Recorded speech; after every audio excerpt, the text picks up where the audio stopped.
Hi friends, இன்றைக்கி நம்ம பணக்காரங்க மேலும் பணக்காரன் ஆகின்றன, ஏழைங்க மேலும் ஏழாகின்றன பார்க்கலாம் ஃப்ரெண்ட்ஸ்.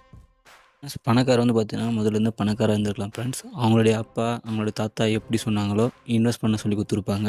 அந்த மாதிரி நம்ம கம்பெனியில் எதனா ஒரு ஸ்டாக் வாங்கி இன்வெஸ்ட் பண்ணலாம், கோல்டில் இன்வெஸ்ட் பண்ணலாம், இல்லை லேண்டை வாங்கி இன்வெஸ்ட் பண்ணலாம். அதேமாரி நிறைய இன்வெஸ்ட் பண்ணலாம் ஃப்ரெண்ட்ஸ். இன்வெஸ்ட் பண்ணி நம்ம சொத்தோட மதிப்பு படுத்திகிட்டே இருந்தால் தான் ஃப்ரெண்ட்ஸ் நம்ம பணக்காரன் ஆக முடியும்.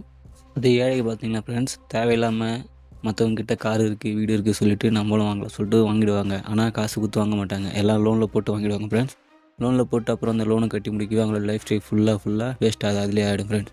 அதுக்கப்புறம் அவங்க எங்கே சம்பாரித்து இன்னும் இடம் வாங்கி மறுபடியும் எப்படி பணக்கார முடியும் ஃப்ரெண்ட்ஸ்.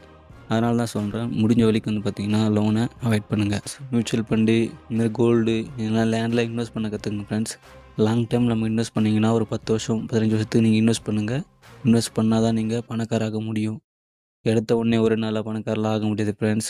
நீங்கள் அதுக்கான டைம் கொடுக்கணும், அப்போ தான் நீங்கள் பணக்காராக முடியும்.